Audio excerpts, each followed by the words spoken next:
పాదహస్తాసనం ముందు చేతులు జరుపుకుంటూ వెళ్ళిపోండి. నడుము లేపకుండా, నడుము దిగొచ్చు కానీ పాదాలు లేపకూడదు.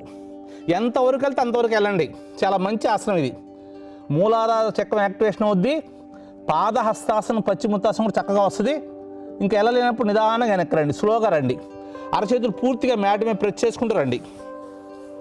చివరి దాకా వచ్చిన తర్వాత, పాదాల దగ్గరికి వచ్చిన తర్వాత హ్యాండ్స్ అక్కడే పెట్టి నిదానంగా లెగండి. 19 పాదహస్తాసనం.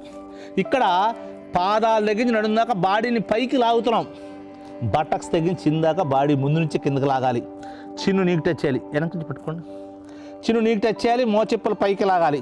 ఇంకా హ్యాండ్స్ ఇలా ఫ్రీగా వచ్చిన వాళ్ళు వెనక నుంచి ఇలా అరచేతులు పట్టుకోవచ్చు. అద్భుతమైన ఆసనాలు ఇవి. నుంచుని చేస్తే పాదహస్తాసనం, ఇదే కూర్చుని చేస్తే పశ్చిమోత్తాసనం, పడుకుని చేస్తే హలాసనం. చక్కటి అద్భుతమైన ఆసన సరళి.